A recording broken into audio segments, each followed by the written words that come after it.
حضرت عباس رضی اللہ تعالیٰ عنہ آپ ارشاد فرماتے ہیں جب نبی علیہ السلام نے اعلان نبوت کیا 40 سال کے بعد جب آپ نے اعلان نبوت کیا اور حضرت عباس رضی اللہ تعالیٰ عنہ نے بھی ایمان لے آئے، نبی علیہ السلام کے اوپر ایمان لے آئے اور اسلام قبول کر لیا، تو اس کے بعد آپ ارشاد فرمانے لگے، میرے آقا علیہ السلام کی بارگاہ میں حاضر ہوئے، حاضر ہو کر عرض کرنے لگے، بھتیجے میں تو تیرے معجزات دیکھ دیکھ کر پہلے ہی اسلام قبول کر چکا تھا، میں تو تیری کرامتیں، تیری یہ جو نشانیاں تھی نبوت کی، یہ انہوں نے تو مجھے پہلے ہی اسلام میں داخل کر چکا تھا۔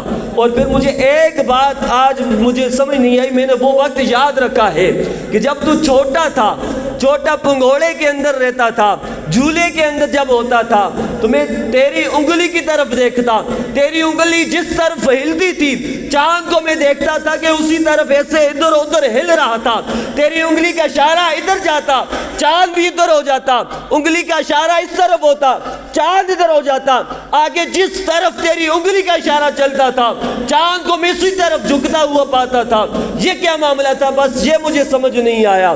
اب ذرا سوچئے، حضرت عباس رضی اللہ تعالیٰ عنہ نبی علیہ السلام کے سکے چچا جان، کیا ان کو پتہ نہیں تھا کہ یہ چھوٹا بچہ تھا، جھولے کے اندر تھا، اس کو بات یاد بھی رہے گی یا نہیں رہے گی؟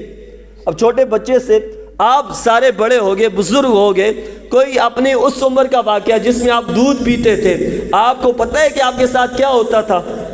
آپ کی ماں آپ کے ساتھ کیا باتیں کیا کرتی تھی؟ آپ کے بھائی آپ کو کیسے بہلاتے تھے، کیسے روتے تھے، کیسے چپ کرواتی تھی؟ کوئی بندہ نہیں بتا سکتا، شعور نہیں تھا، لا علمی تھی۔ لیکن حضرت عباس رضی اللہ تعالیٰ عنہ کا یہ عقیدہ تھا کہ نبی ہوتا ہی وہ ہے کہ جو اول سے لے کر آخر تک، یعنی دنیا کے اوپر جیسے ہی آیا وہاں سے لے کر جب قبر میں جانے تک تمام علوم، ہر گھڑی جو ہے ہر نبی کو یہ شعور ہوتا ہے میرے ساتھ کیا معاملات کیے جا رہے ہیں اور میں کس حالت میں بول رہا ہوں۔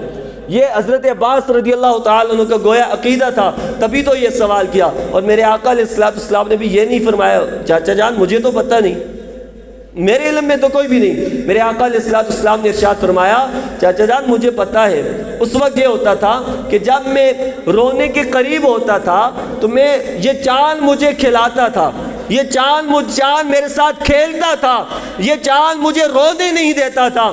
جس طریقے سے میرا ہاتھ ادھر جاتا چاند بھی ادھر جھک جاتا، میری توجہ اس کی طرف جاتی، اس طرف ہوتا، پھر چاند بھی اس طرف آ جاتا، یہ چاند مجھے رونے نہیں دیتا تھا۔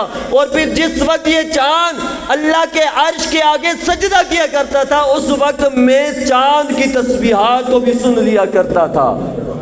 کس وقت؟ عمر کتنی تھی؟ کچھ مہینے دنیا کے اوپر آئے ہوئے، وہ چھوٹے سے جس وقت آقا علیہ السلام بچے تھے اس وقت کون سی آواز سنتے تھے؟ چاند کی۔ جس وقت یہ اللہ کے عرش کے آگے سجدہ کرتا تھا اس وقت جو تسبیح پڑھتا تھا میرے آقا علیہ السلام اس تسبیح کو سن لیتے تھے۔ تو میرا رب ارشاد فرماتے ہیں وَلَلْآخِرَةُ خَيْرٌ لَكَ مِنَ الْأُولَىٰ، اے محبوب ہر آنے والی گھڑی گزرے ہوئے وقت سے بہتر ہے۔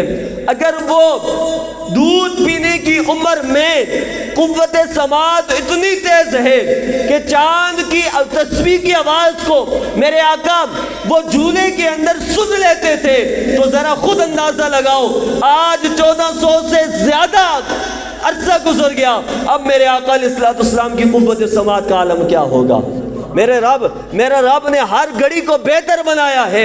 اس وقت اتنی قوت سماعت کے اندر طاقت تھی، تو اب اگر یہاں پر امتی ادب کے ساتھ پڑھے الصلاۃ والسلام علیک یا رسول اللہ، اس وقت چاند کی تسبیح کو سن لیا، تو کیا آج گنبد خضرا کے اندر جلوہ گر ہو کر اپنے غلاموں کی آواز کو نہیں سن سکتے؟